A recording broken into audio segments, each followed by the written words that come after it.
You're listening to a Roddenberry podcast. You're listening to Mission Log the Orville, an episode-by-episode discussion of the adventures of the crew of the USS Orville.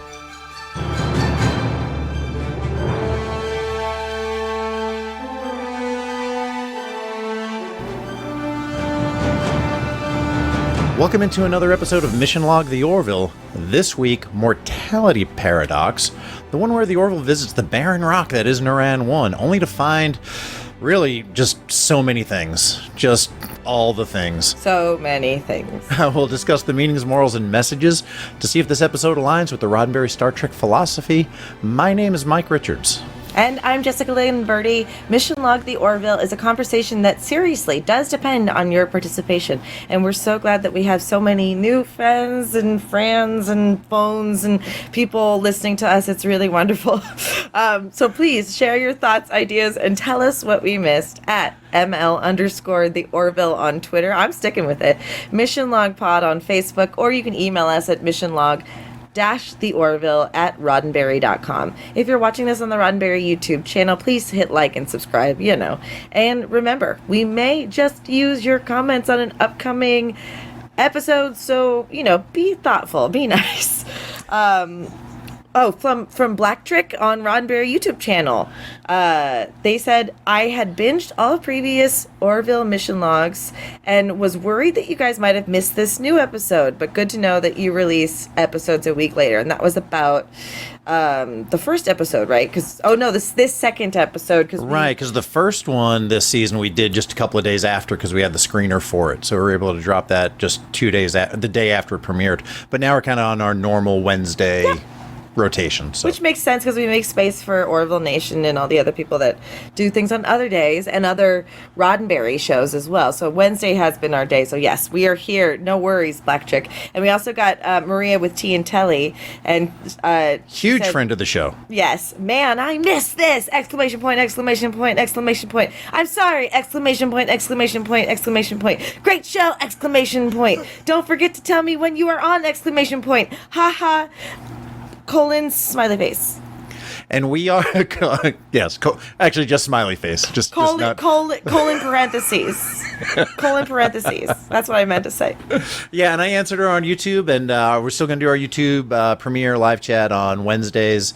In the U.S., I cannot convert to Australian time. I am sorry, Maria, but that is going to be 4 o'clock Pacific, 7 o'clock Eastern time, and you can interpolate for all the flyover times. Interpretation. Interpolation. You ready for the recap? That. Yes, let's go. All right, prologue. Tala is returning from shore leave. Apparently, all Zelayan parents suck, or at least their dads do, so happy Father's Day, everybody. Upon arrival, she reports to Kelly to let her know that she picked up a Kaelon quantum signature near the Avior system. Tala returns to duty, shares her mom's Zelayan chocolate trusses with the crew, and is interrupted by narrowband electromagnetic emissions from the surface of Naran 1, which is known by all, apparently, to be a barren rock. But the only way a planet can emit this much electromagnetic radiation is if it's inhabited by a substantial population. Ed orders Gordon to alter course, where their sensors detect a 25th century civilization and a population of 8.5 billion. With no response to their hails, Ed, Kelly, Bordas, Tala, and Gordon shuttle down to the planet where suddenly all the cities are gone and all they see is hundreds of square kilometers of forest. Reading humanoid life forms nearby, the crew decides to investigate with their weapons drawn this time. After a short walk, the crew stumbles upon what appears to be a 21st century high school, home of the Oakwood Tigers. Let's go, Tigers, let's go. Act 1, reaching out to the Orville with John Lamar in command. Ed asks if their readings can be confirmed. However, all the Orville is reading is the landing parter. Apparently, learning nothing from the haunted house episode, the crew enters the haunted house. I mean, high school, only to have the doors locked behind them. Unable to reach the Orville, unable to escape, the gang proceeds further into the high school, where they're swarmed by high school students changing periods. Fred and Daphne, Ed and Kelly head one way, while Velma, Shaggy, and Scoob head the other. On the bridge, Lamar is searching for the landing party and orders a rescue team to shuttle down to the surface to, rescue the landing party. As Shaggy and Scooby check out a history class, Velma, also known as Gordon, wanders the halls by himself. Stick together, people. Come on, please. Gordon is jumped by 3 bullies who demand money for Randall. Who the hell is Randall? Gordon has no idea what they're talking about, but he's getting worked over real good. So good that he's willing to agree to anything, even to paying Randall at $3.15.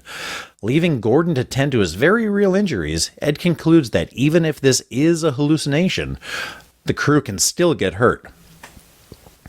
After being snubbed in the cafeteria by the popular girl with a 5 head, the gang sits down at the geek table, where it's explained that Randall pulls his crap on everybody. The only way to get out of it is either to pay him or to have your TikTok followers flame as Graham. Eventually, school's out and the door is open, allowing the gang to head to the bleachers to confront Randall.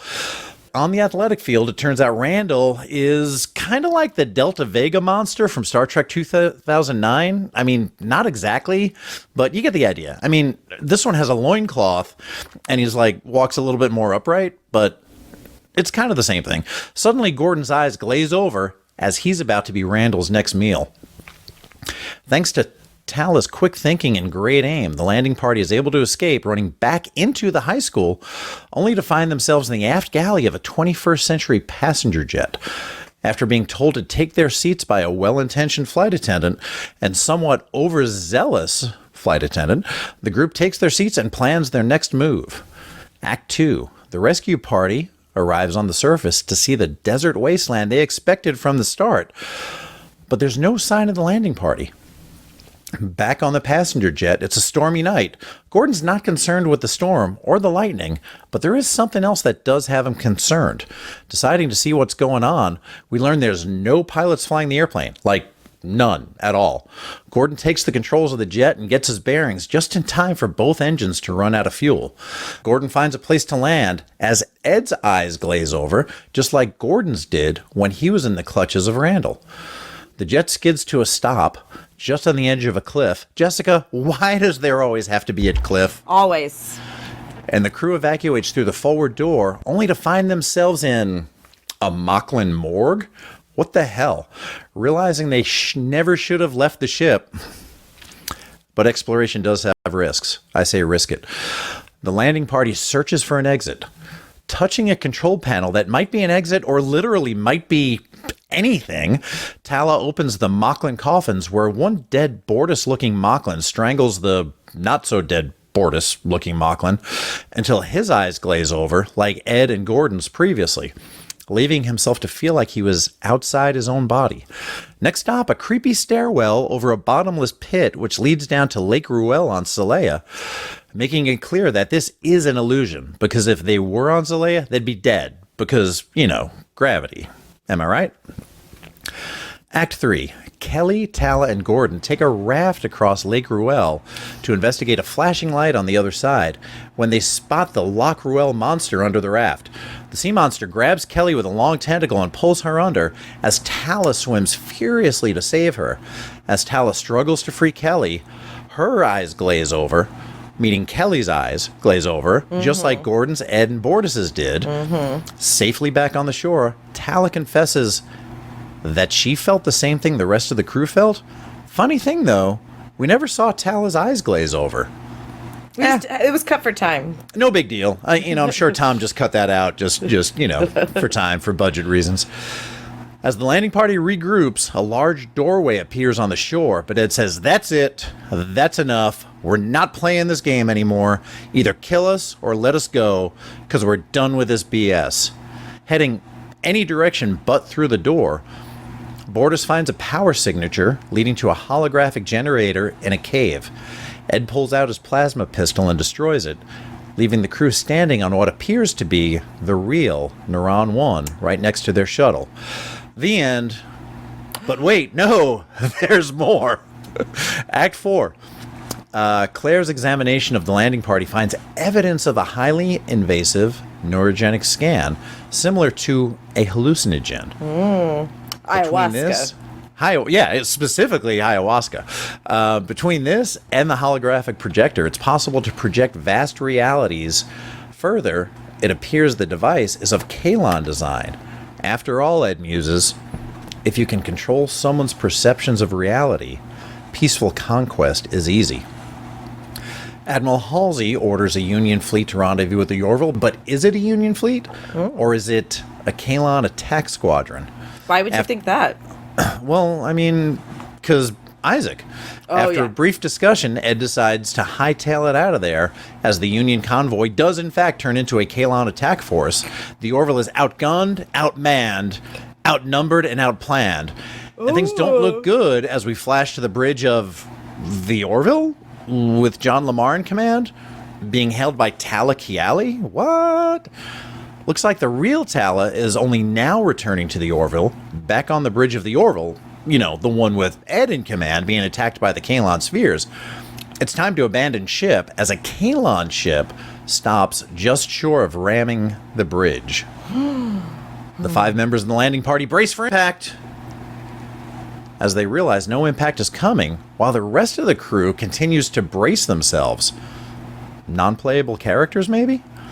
Just then, Tala stands up and transitions into a luminescent being who's kind of a cross between a Metron and a Tron person. We'll just call her a Metron person. There we go. Her name is Denal, and she promises not to hurt anybody. While they are responsible for everything that occurred, it's okay. Nobody's going to get hurt, anymore. Turns out they're all still on Neuron 1. The Metron person is from the multiphasic planet that used to worship Kelly. See Mission Log the Orville, Episode 12, Mad Idolatry. They've advanced the equivalent of 50,000 years since they last met. They've also taken the reins of evolution and are able to guide it with greater efficiency, resulting in a sort of immortality and the ability to create custom-made micro-universes where each member of the landing party experienced a moment where they thought they were going to die. And as luck would have it, the Metron person was there to experience it all with them. You see, mortality has its rewards, but after a while, the drive to advance begins to atrophy. Once you've seen it all and done it all, and time has no worth, all that's left is idle play. They've grown complacent and wanted to experience death through the eyes of mortal beings. While that's all well and good, Ed explains that hundreds of years ago humans used animals for experimentation, and it didn't take 50,000 years to realize that it was wrong. The Metron person shrugs this off as they explain that no one was in any real danger. So Gordon asks, what's immortality like? Denal explains, when you leave your gods and your nations behind and head to the stars, you outgrow yourself and those abstract notions no longer define you. Captain, explorer, husband, man, they're irrelevant when you become one with the cosmos, and when you do, sculpting the universe becomes as simple as blinking an eye. The Metron person dematerializes as the landing party, for the first time, is actually able to contact the Orville, where Ed explains that they ran into an old friend. In the mess hall, the group debriefs over drinks, where Ed contemplates the fact that neither they nor the Metron people can fathom their own mortality. He doesn't mean picturing your funeral. He means imagining your own death. Non-existence is beyond our capacity to imagine. While death may be considered a normal rite of passage and a natural part of life, that doesn't quite work for everybody. You see, Ed would like to live forever. Why? Because he wants to see what happens. The end. Me too, Mike. Me too. Three. Good job, Mike. Well, thank you very much. That was perfect. This was written by Sherry Shiva Pravat Dumrong. Oh, really? Yeah, a brilliant woman, Yale grad, NYU Law School, if I remember right. If you want to get this right, I may have it wrong. So go back, listen to Season 1 of Mission Log the Orville, the episode where we covered Firestorm, because we did a deep dive into her background, because she's a quite brilliant and accomplished person. Since we last talked to her, she has also shown up as a co-executive producer on Resident Alien on Sci-Fi Channel. And She worked on you can, Family Guy. And Family Guy as well. And you can also learn more about her and that show on Sci-Fi 5, their coverage from January 27th, 2021. Nice. So good to have her back. And Firestorm was kind of like a brain trippy, mind bleepery kind of episode also, where you were unsure whether things were real or a simulation.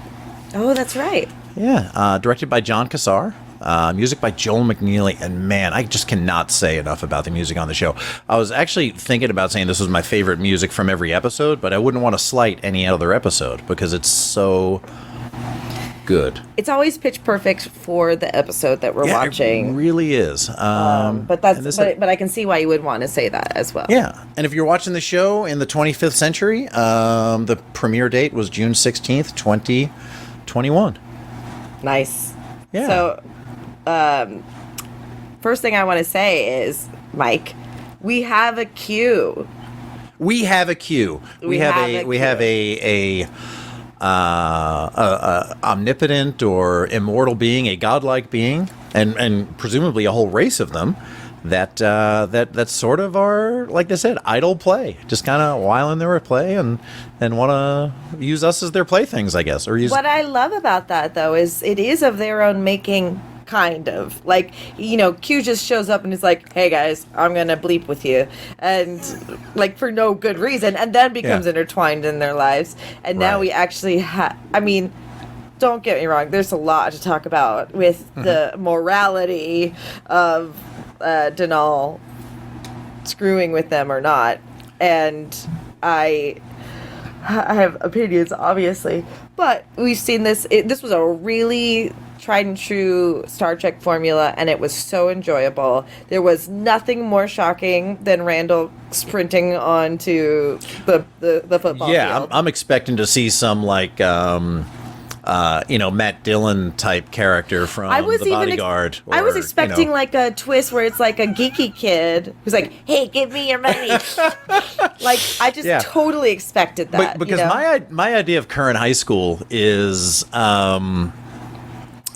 very much modeled by 21 Jump Street with Jonah Hill and Channing Tatum. Got it. Where, when they graduated high school several years earlier, Channing Tatum was kind of like the big man on campus, and, he was, more like the jock type. Right. Whereas by the time they went back to go undercover in this high school, it was kind of like a very, kinder and gentler high school situation where, nobody was mean to each other, and you had to like respect whether or not you triggered other people, and you had to respect whether or not, how people identified with themselves. And there was no teasing and there was no bullying. So, to see this level of bullying in a high school was a little bit of a shock to me. I thought, wow, the idyllic world of high school as portrayed in 21 Jump Street did not come to fruition. Right.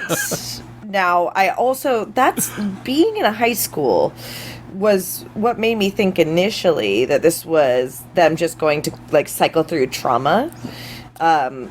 Now, it was unique in that, like, Kelly was the one that experienced fear on Zalea, whereas you might have assumed it would have been before we knew that Tala wasn't who she was. Sure.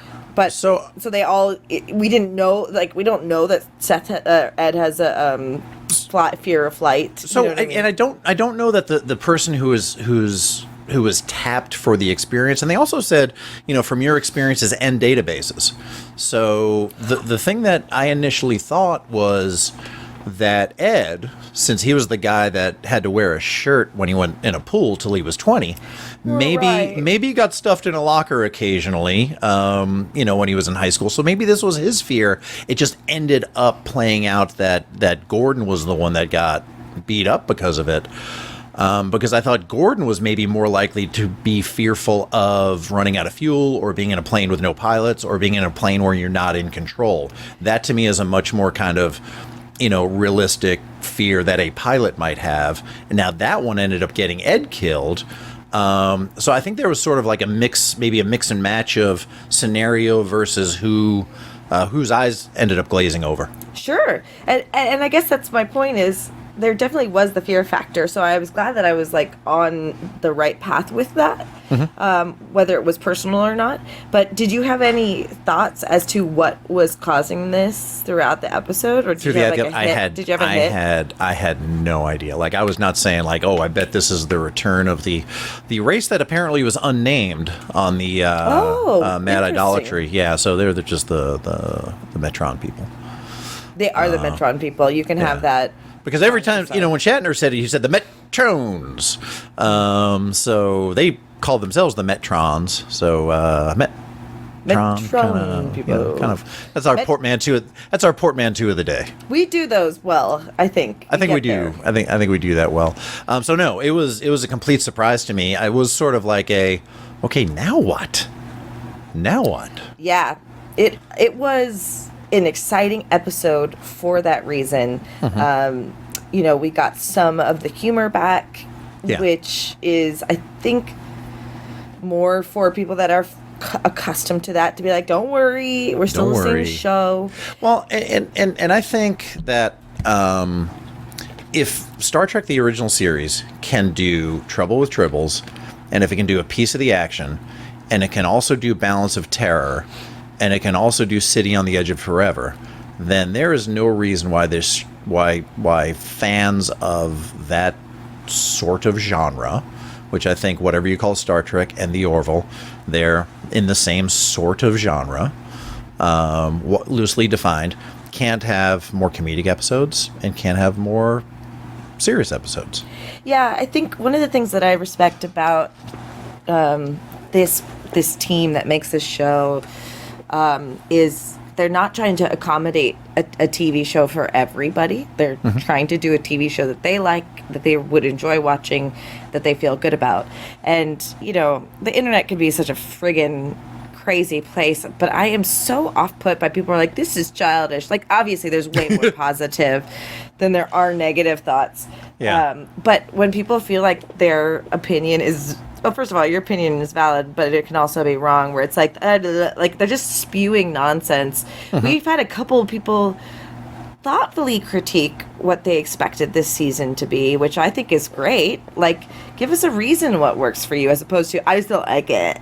Yeah, this is not, 180 degrees out of phase from what we saw before. No. This is continuing the evolution that we saw from, Gordon Malloy drinking a beer in episode 1 while he's flying the shuttle to work, to what we saw in Lasting Impressions, Identity, Blood O' Patriots, and Tomorrow. It's all there. And the end of season 2. Like it has been a ramp up to this, in my opinion. This is a clear-cut episode of science fiction as we grew up with, that Star Trek gave us. And very, very much in the vein of the 2 series that inspired it, which is not only Star Trek, but The Twilight Zone as well, according to David Goodman and Andre Bormanis, as they explained. That's such a good point, because this was a perfect blend of that. And I think what I really, really respected about this episode was, again, it's not just because you're just bringing in writers that, let's get, it doesn't mean you can't bring in fresh writers, obviously. But, when they were on the plane, I was like, but we've already gotten Gordon's explanation of not being afraid of turbulence. It should be fine.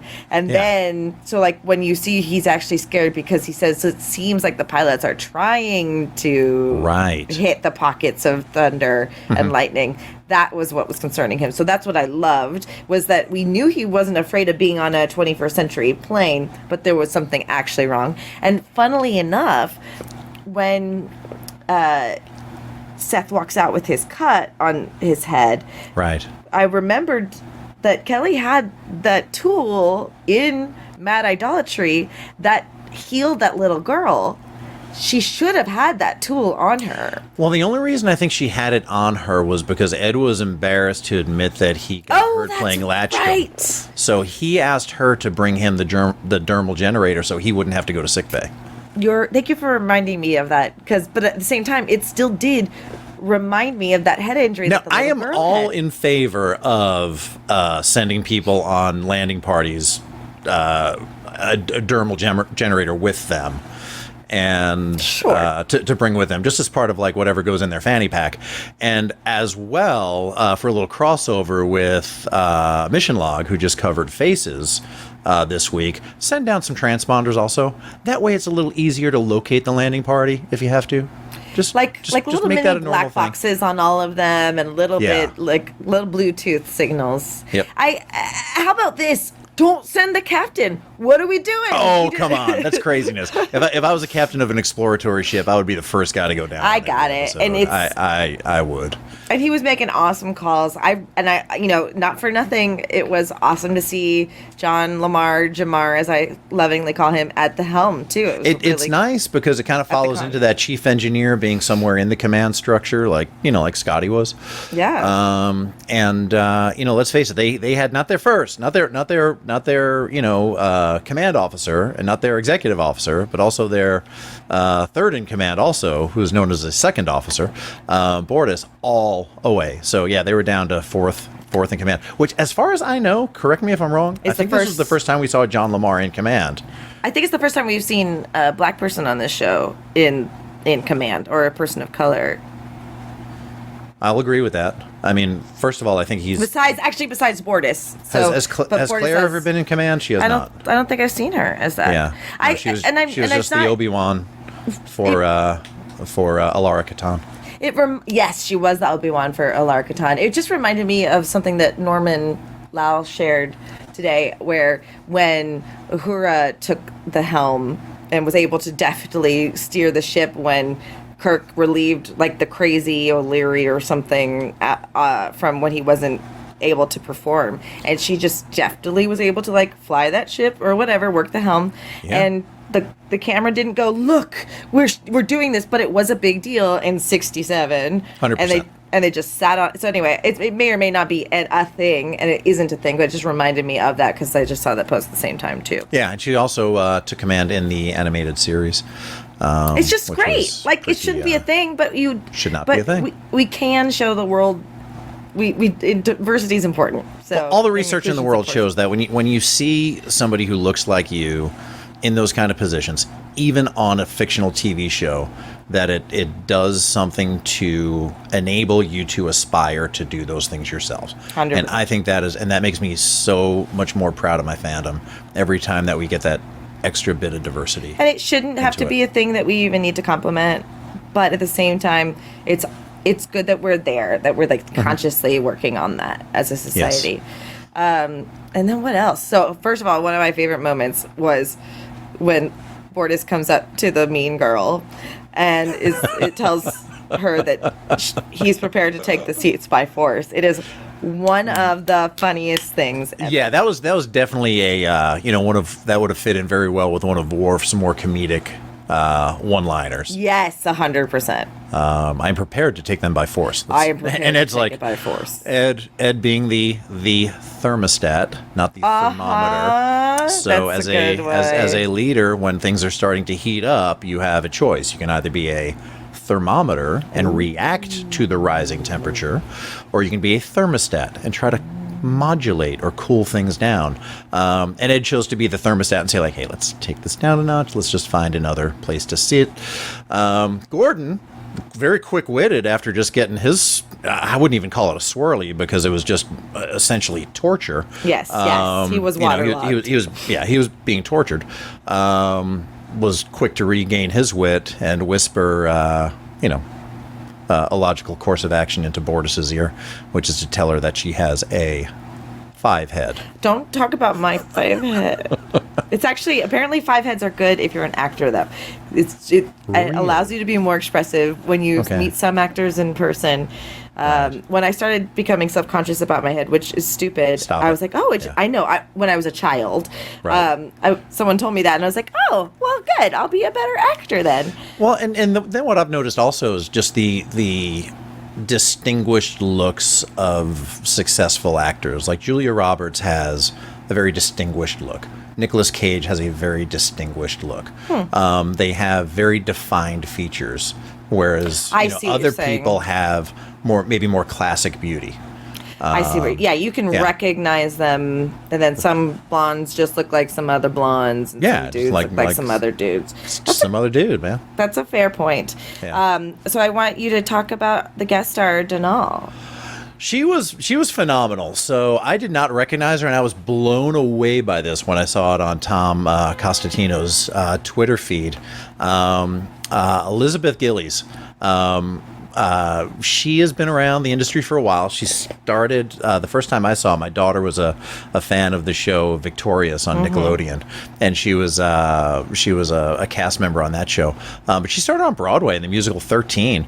Wow. Then in about 2010, she played Jade West, which was just such she was like the badass, like kind of like snarky, snippy, kind of mean girl on the show. Right. To see her just so enlightened and so, and just so mature. Like her facial features were just, looked, for lack of a better term, just I don't want to say perfectly evolved, because evolution is stupid.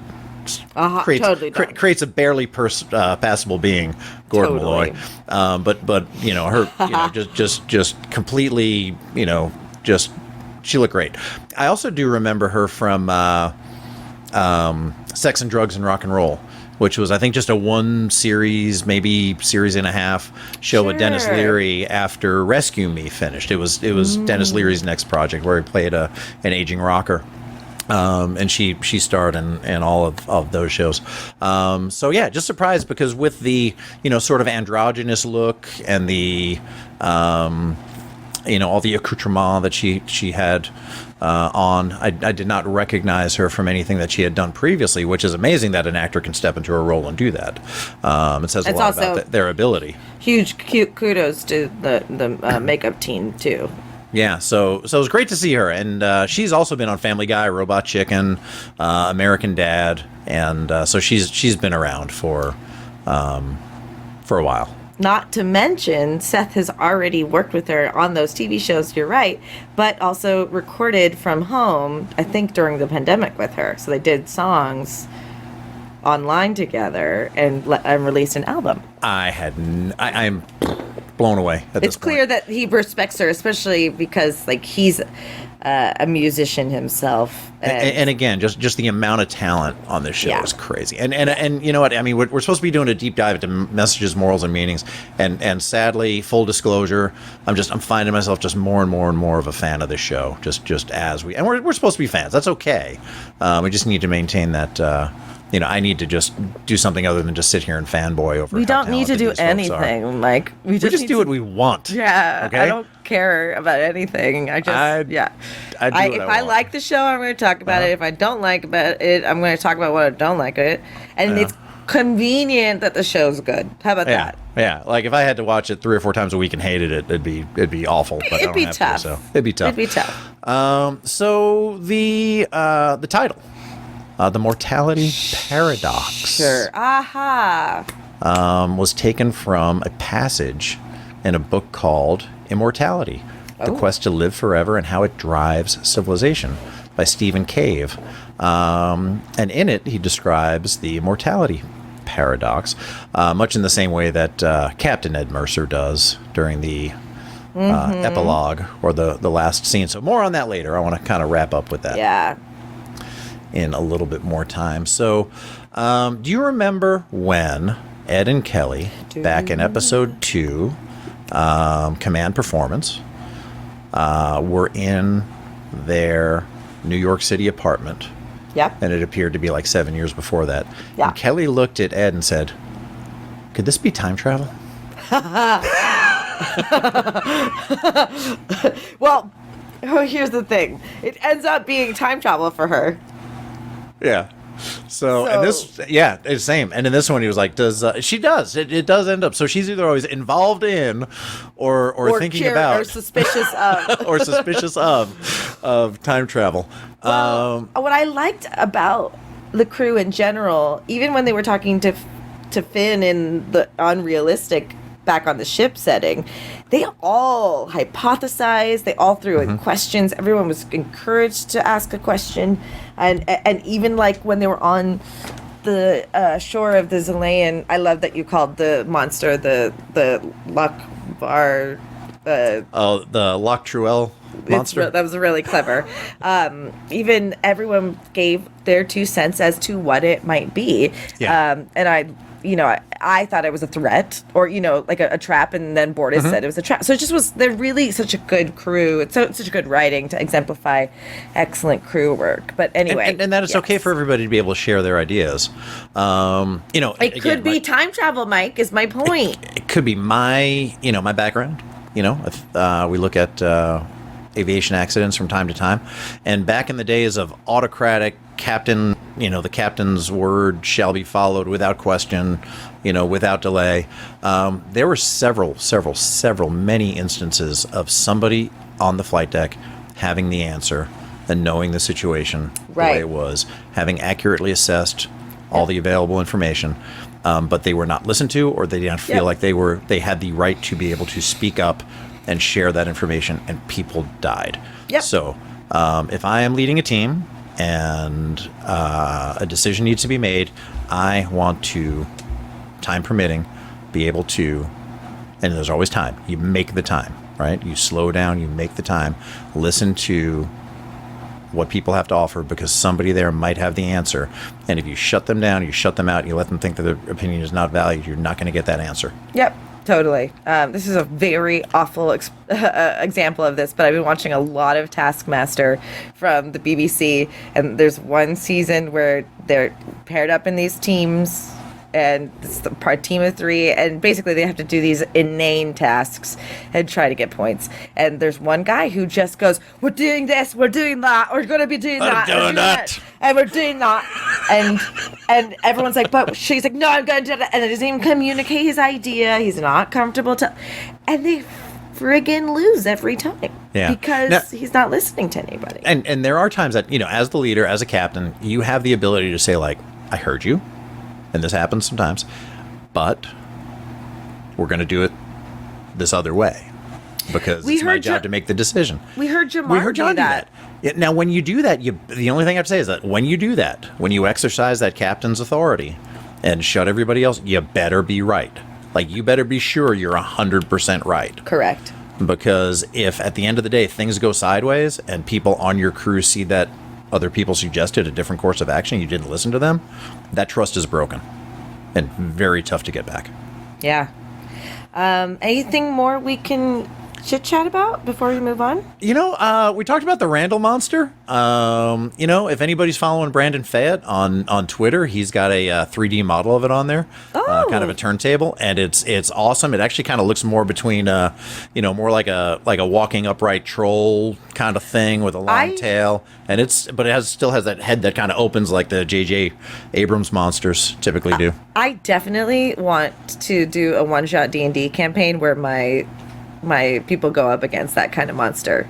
And honestly, the true horror, I'm sure last week's episode was horrific. This episode was horrific with the shot to the eye. It was, anyway, it's pretty bad. It was tough. The only thing I don't want, before we move on, I did want to talk about the airplane scene a little bit, because I'm sorry, this is your opportunity to shine. Yeah, no, because I asked, I've been asked my thoughts on that.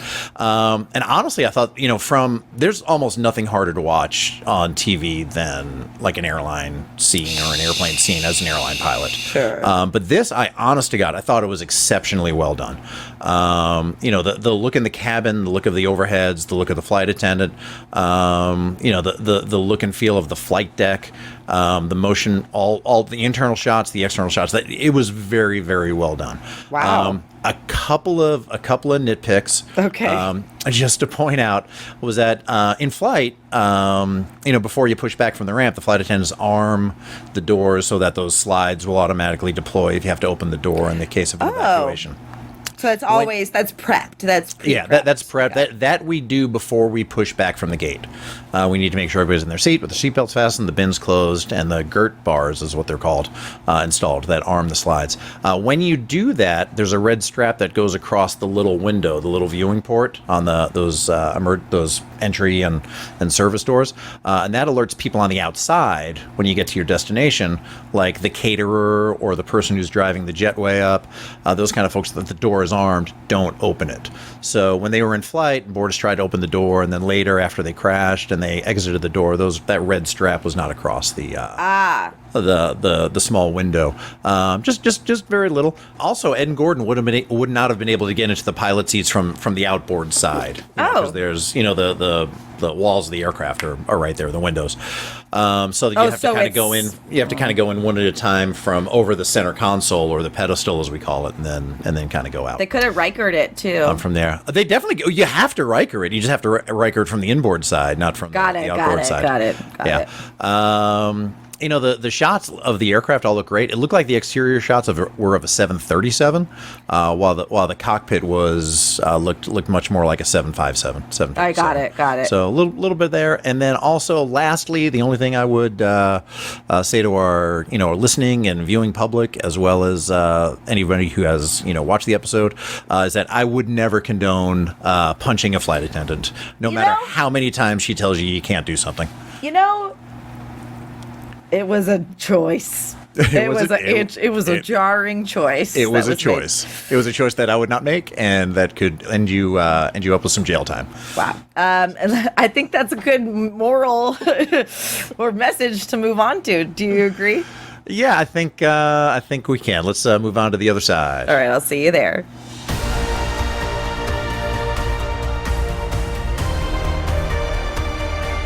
All right, so what have you got to start off as far as sort of some of the more meaty issues or stuff that came in? I mean, there is a lot to unpack. I think the majority of it. Well, first of all, we're not even sure that their reality is real. Now, who's to say? But I think I want to start with what Ed says at the end, and like you said, which I didn't realize, was an excerpt from Mortality Paradox, essentially, by Stephen Cave. I have felt like that since I was a kid. I've always felt like, man, mortality, one thing, dying being a fearful thing. Mm-hmm. Obviously for everybody, because it's an unknown, I think when people say that they're not scared of death, or it's going to be the greatest adventure humans ever had, or whatever, you're lying. Just looking on to the next level. Well, you're lying. I think you get to the point where you do things to allow you to accept the inevitable. And your body breaking down is one of those things, right? Like as I always say, nobody gets out alive. That's right. And there is some comfort in being glib about it, or what have you. And I would say acceptance and finding peace in not believing in a religion and thinking that there's going to be more after this life has given me some comfort, strangely. But I remember, because I was raised Catholic, and so you're taught to live the life well now so that you go to heaven, and I think that's just utter. I think you just do the best you can and let the chips land where they may, man. Well, and then there's the other ethical, where it's I think we may have talked about it in a previous episode, where you brought this up, where when there was another religious centric episode where I'm gonna what's the point if I either live a pious life and I'm wrong, or I'm right, you know what I mean, like. Yeah, so I think that was when I think that was in Mad Idolatry, when we were talking about Pascal's wager, where he says, like, look, I don't know if heaven is real or not, I don't know if religion is real or not, but I'm much better off wagering that it is real and following all the rules, just in case it is real. Then I will end up in heaven. If it's not, then I haven't really lost anything. But then we talked about all the things, like when you get locked into that, some of that religious dogma, and you start to defend it and disallow opportunities for progress, then as a species it kind of slows everything down. Which Denal gets into later. Like, once you leave those things behind, gods, nations, identity, in other words, all that defensiveness, and you allow yourself to move forward, then you can really see progression. And I think that was the message there. Yeah, I think I get more comfort out of trying to be happy now and not hurting other people and not trying to pretend like I know what's going to come after. But the one thing that I wanted to just kind of share with you is when at some point in childhood, we all become aware that this journey ends. Some for just because your parents tell you, and some for other horrible, you never know. All sorts of different reasons we come to understand mortality. And when I was a kid and I was trying to grasp it, one of the things that Ed was explaining is something that I tried to conceive or concept often in bed. I would be like scared and afraid to go to sleep, and I would think about the void of it all, and I tried, like, then the expanse of the universe would trip me out, where like just as easily as everything, not easily, but just as likely that this all exists, it could have just as likely not have existed, and Right. That's not even void, that's just nothing, and the enormity of that concept freaked me out, yet I couldn't stop thinking about it because it was unimaginable. So not only do I want to live forever, just so I was having a philosophical debate recently with someone where I said I would trade everything right now if someone would just give me the play-by-play with what happens, how Big Bang happened, who started this world, how it ended. I just want to know all the secrets. But then someone asked smartly, if you have nothing to base it off of, then what's the point of knowing everything? I think it's just, they say after the universe stops expanding, it'll start contracting, and everything will go into like one I think it's been doing it for years. Boom, then it does it again. It just kind of does it over and over again. That's kind of my headcanon. I think that's correct. Eddie Izzard, when I got to see her in Los Angeles last, she was talking about just that we're on, even in Cosmos, they talk about, we're just the midnight 12:59 or 11:59 on the last day, whatever. Where our concept of time is so much shorter, and if you were to macro vision the universe, if what she was saying is true, the Big Bang is almost just like a heartbeat, contracting, boom, boom. It could be. Who's to say? That sounds like the most reasonable explanation to me. That sounded facetious, though I don't think you were being facetious. No, I was being 100%, 100% non-facetious. It blew my mind. That might explain the problem I've had with personal relationships throughout most of my life, is that I may sound facetious when I'm being like 100% sincere. There was so I will have to facetiousness delivery there. No, well, the facetiousness was versus the alternatives, I think. Looking at those, I like the fact that they touched on experimenting on animals. If you and just animal cruelty in general. If you poke a worm to see what happens, you can still hurt the worm. Ed said our civilization hundreds of years ago used animals for experimentation. It didn't take 50,000 years to realize that it was wrong. And I like the way Danelle is just like, whatever. Next topic. I wonder if she's so sure that they understand things that's insignificant. Like their base emotions are not. So maybe they're just so far removed from base emotions. Correct. There did not seem to be. There did seem. She played it perfectly though, because you could I like that gold star, and things like that. Gold star for Gordon. I like those kind of things. Yeah. But they also, they kind of seem like those sort of playful folks. The drive to advance begins to atrophy once you've seen it all and done it all. Time has no worth. All that's left is idle play. Kind of reminded me a little bit of the Telosians. From the Cage and or the Menagerie. Oh yeah, I thought so too. When she shot the high school, it was like, oh, I wonder if it's already destroyed. Yeah. When she shot the door, yeah. Yep, kind of like the that high school was kind of like a cage, if you will, that they couldn't get out of.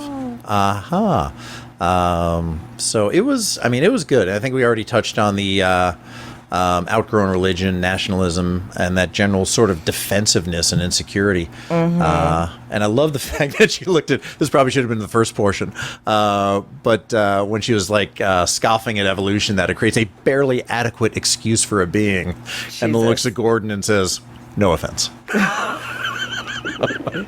Here's the Another thing. reason why I relate to Gordon so very well. I only want Gordons in my life, just to be fair. Like Yeah. he's a kind, dorky, enthusiastic guy who's gonna love the I like crap it. out of you. Yep.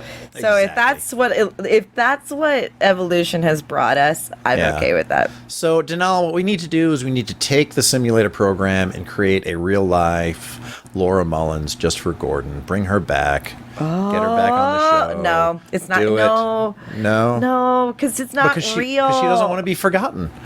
But she also wants to love her boyfriend. Greg? She's not in love with him. Delete Greg. Oh God! Listen, while I agree with you, you have to let them go. It's so. Believe me, there's not a day I don't think about. And he did the right thing, man. He let her go because it wasn't the right fit. I think about that episode. Yeah, and that's all what- the time. Yeah, and but lasting impressions isn't the only thing we're talking about when we're covering the Mortality Paradox. But yeah, and he did the right. He did the right thing by letting her go. Yes, 100%.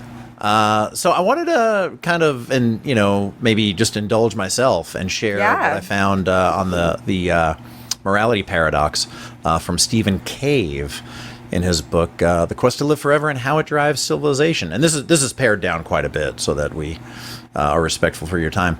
Our awareness of ourselves, of the future, and of alternative possibilities enables us to adapt and make sophisticated plans. But it also gives us a perspective that is at the same time terrifying and baffling. On one hand, our powerful intellects conclude that we one day must die. Yet on the other hand, the one thing we cannot imagine, is that very state of non-existence. It is literally inconceivable.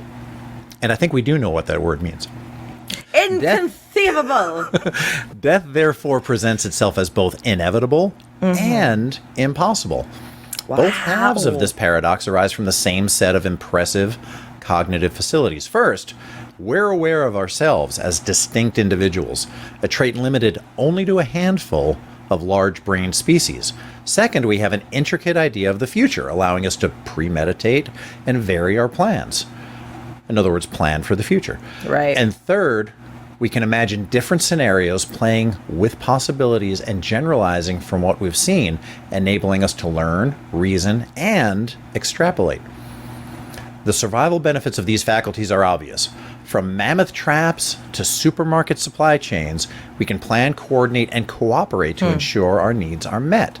But these powers come at a cost. If you have an idea of yourself and of the future and can extrapolate and generalize from what you see around you, then if you see your comrade killed by a lion, you realize that you too could be killed by a lion. Sure. And then you will go about and sharpen your spear in readiness.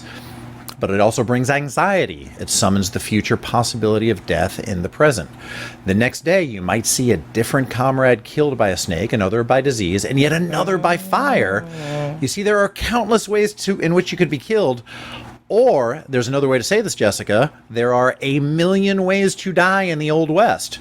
And they could strike at any time. You think maybe this idea has been being bounced around for a while?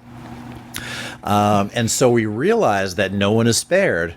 We can stave it off for a while with sharp spears or strong gates, but at the same time, we see that all that is ultimately fruitless. One day, we not only can, but we will surely die.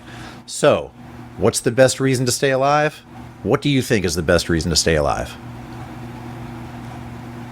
I don't know that I'm prepared to answer that. I think Ed said it best, because he wants to see what happens. Oh, that's fair. I like that. I liked it too. That's really nice. And as confusing and as mind trippy this episode was, just that last line of this show just brought it all together in my mind. It was such a charming end to a torturous episode. So I think that means it's a charming end to our podcast, too. I think it does. This episode. That's true. Mission Log the Orville is produced by Roddenberry Entertainment. Technical production by Earl Green. Our website and your opportunity to comment and connect with us is podcasts.roddenberry.com.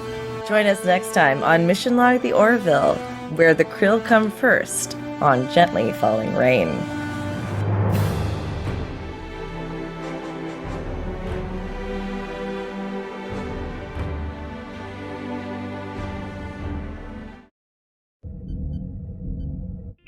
This is a Roddenberry podcast.